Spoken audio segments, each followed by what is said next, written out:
Ya, assalamualaikum warahmatullahi wabarakatuh. Selamat siang anak-anak. Kembali lagi kita melanjutkan pelajaran pendidikan agama Islam yang mana kita ini melanjutkan dari pembelajaran minggu lalu.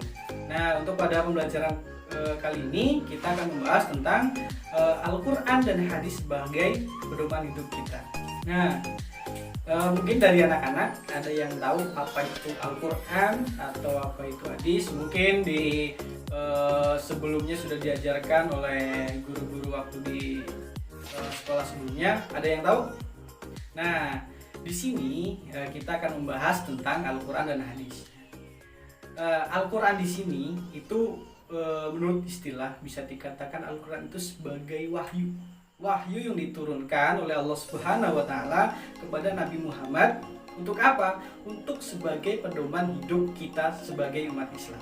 Nah, maka dari itu Islam di sini dia itu ada yang namanya rukun iman. Tahu kan rukun iman?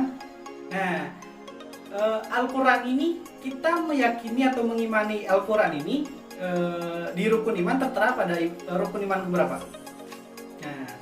Pada itu kan ya bahwa di dalam Islam mengimani atau meyakini Al-Quran di sini itu termasuk dalam rukun iman yang ketiga. Nah, maka dari itu kita sebagai umat Islam tentunya kita ada dibekali oleh Al-Quran, apalagi kita dibekali akal ya. Otomatis akal ini untuk mencerna bahwa mengkaji di dalam Al-Quran ini terdapat petunjuk-petunjuk, pedoman, aturan-aturan yang dari zaman diturunkan sampai nanti di akhir zaman, bahwa Al-Quran ini bakal terus dipergunakan buat hidup manusia. Nah, kemudian ada yang tahu nggak sebelumnya bahwa apa sih istilah atau pengertian dari hadis itu sendiri? Mungkin dari anak-anak ada yang tahu? Nah, adik-adik sekalian, bahwa hadis ini bisa diartikan ya, dalam bahasa Arab ini bisa diartikan sebagai jalan atau juga bisa diartikan sebagai tingkah laku atau perbuatan, perkataan dari Nabi Sallallahu Alaihi Wasallam yang mana itu diceritakan atau disanadkan atau turun-temurunkan dari sahabat, para tabiin, kepada tabiin dan seterusnya sampai ke kita, bahwa hadis ini menjadi salah satu bisa dijadikan sumber hukum untuk pemberjelas dari Al-Quran, yang dimana memang Al-Quran ini kan sifatnya tidak semua orang ini bisa memahami. Maka dari itu adanya hadis ini mempermudah manusia untuk menelaah hukum-hukum yang ada di dalam Al-Quran melalui perkataan perbuatan Nabi yang diajarkan. Maka dari itu hadis ini sangatlah penting bagi umat manusia, karena jikalau seorang mufassir itu menafsirkan Al-Quran, dia harus merujuk kepada hadis dulu. Maka dari itu tidak sembarangan seorang mufassir ini menafsirkan Al-Quran. Maka dari itu adanya hadis di sini, mufassir itu dipermudah untuk menafsirkan Al-Quran. Nah, maka dari itu Al-Quran dan hadis ini sangatlah penting sebagai pedoman hidup umat manusia. Karena umat manusia ini harus selalu ada aturannya, ada pedomannya, ada tujuannya, yaitu tujuannya kepada Allah, dan jalannya ini menggunakan Al-Quran dan hadis untuk menuju kepada Allah Subhanahu wa taala. Nah, dari anak-anak ada yang tahu nggak apa sih keistimewaan dari Al-Quran itu? Kenapa Al-Quran kok diturunkan? Apa sih istimewanya? Kan nggak mungkin lah Allah ini, Tuhan kita, menurunkan segala sesuatu itu tidak ada tujuan dan manfaatnya. Nah, keistimewaan dari Al-Quran itu apa sih? Dari anak-anak mungkin ada yang tahu? Nah, di sini saya akan menjelaskan tentang keistimewaan dari Al-Quran itu sendiri. Nah, yang pertama, keistimewaan Al-Quran itu merupakan salah satu kitab yang memuat segala hukum dari kitab-kitab sebelumnya. Yang dimaksud di sini adalah Al-Quran itu sebagai kitab penyempurna.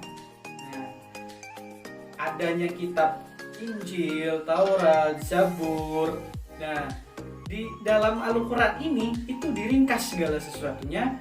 Menjadilah Al-Quran ini sebagai kitab penutup atau bisa dibilang penyempurna dari kitab-kitab sebelumnya yang diturunkan oleh Allah kepada nabi-nabi yang diwahyukan.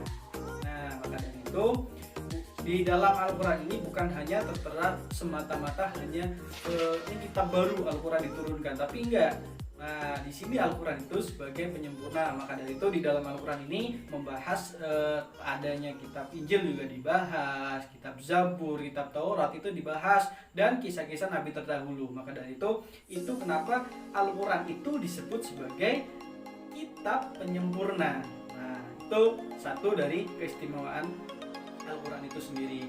Nah, kemudian Al-Quran ini keistimewaan yang kedua adalah Al-Quran ini berlaku sepanjang masa. Kok bisa sepanjang masa? Karena apa? Di dalam Al-Quran yang telah ditafsirkan sampai sekarang dan para penafsir-penafsir sebelumnya itu belum selesai stuck di situ, bahwa masih banyak pelajaran-pelajaran yang banyak belum diketahui oleh umat manusia di dalam Al-Quran. Karena apa? Al-Quran ini adalah kitab petunjuk sampai akhir zaman. Maka dari itu kitab Al-Quran di sini itulah salah satu keistimewaan Nabi Muhammad, atau bisa dibilang wahyu terbesar yang diterima oleh Nabi Muhammad untuk sebagai pedoman hidup manusia sampai akhir zaman. Dan itu Al-Quran ini berlaku sampai sepanjang masa, sampai akhir zaman nanti. Nah, itu dua dari keistimewaan Al-Quran itu sebagai sumber pengetahuan. Kenapa Al-Quran di sini dijuluki atau dinamakan sebagai sumber pengetahuan? Karena di dalam Al-Quran tadi kan sudah dijelaskan bahwa Al-Quran ini berlaku sampai sepanjang masa. Maka dari itu banyak segala hal yang belum diketahui oleh umat manusia. Nah, contohnya kenapa sebagai sumber pengetahuan? Di dalam Al-Quran itu kan sudah tertera bahwa manusia itu diciptakan dari tanah. Nah, sedangkan ada seorang peneliti dari barat itu mengatakan bahwa asal mula manusia itu berasal dari revolusi kerak. Ada yang pernah tahu? Nah, itu sudah dipatahkan dari Al-Quran, karena peneliti sekarang sudah membuktikan bahwa memang manusia itu penciptaan manusia itu sudah ada di dalam Al-Quran, sudah dijelaskan segala macam. Kemudian peneliti itu meneliti segala macam, ternyata benar, kebenaran yang ada di dalam Al-Quran itu benar. Maka dari itu Al-Quran di sini disebut sebagai sumber pengetahuan, dan masih banyak lainnya. Contohnya kayak kejadian-kejadian alam yang dua lautan yang bertemu tapi tidak menyatu, itu juga tertera di dalam surat Quran, surat Ar-Rahman. Di situ sudah ada dan buktinya pun ada. Maka dari itu Al-Quran di sini adalah sebagai sumber pengetahuan buat manusia. Dan selanjutnya itu keistimewaan Al-Quran di sini ada yang unik di sini, itu dari gaya bahasanya. Karena gaya bahasa Al-Quran di saat ini jadi memang perlu penafsiran untuk memahami di sini. Bukan berarti ketika Al-Quran di sini diturunkan dari zaman dulu terus zaman sekarang sudah selesai, belum. Maka dari itu keunikan di sini adalah keistimewaannya gaya bahasa di situ bisa ditafsirkan atau banyak mengandung nilai-nilai yang belum banyak orang ketahui. Maka dari itu adalah salah satu keistimewaan juga dari kitab suci Al-Quran. Selanjutnya kita akan bahas tentang hadis dari Nabi. Itu ada 3 jenis dari hadis dari Nabi. Yang pertama itu ada hadis qauli, yang kedua ada hadis fi'li, dan yang ketiga ini ada hadis takriri. Nah, apa sih itu hadis qauli? Apa itu hadis fi'li dan takriri? Nah, kita akan menjelaskan dari ketiga di sini. Nah, yang pertama ini hadis qauli ini adalah hadis yang disandarkan kepada Nabi Muhammad yang berupa perkataan Nabi. Nah, itu adalah hadis qauli. Jadi perkataan Nabi yang didengar oleh para sahabat, yang didengar oleh para kaumnya Nabi Muhammad pada waktu itu ya disebut dari hadis qauli atau hadis perkataan yang disandarkan kepada Rasulullah Shallallahu Alaihi Wasallam. Dan yang kedua adalah hadis fi'li. Apa itu hadis fi'li? Hadis fi'li ini itu bisa dikatakan segala perbuatan yang disandarkan kepada Nabi Muhammad itu sebagai hadis. Jadi pada waktu zaman Nabi, para sahabat ini memperhatikan perbuatan Nabi Muhammad itu bisa dijadikan sebagai sumber hukum atau bisa dikatakan sebagai hadis. Itu masuk ke dalam kriteria hadis fi'li. Dan yang terakhir ada hadis takriri. Hadis takriri adalah hadis ketetapan yang dimana kebebasan para sahabat ini untuk menafsirkan apa dari perbuatan Nabi Muhammad atau ajaran Nabi Muhammad itu adalah hadis ketetapan yang dinamakan dengan hadis takriri.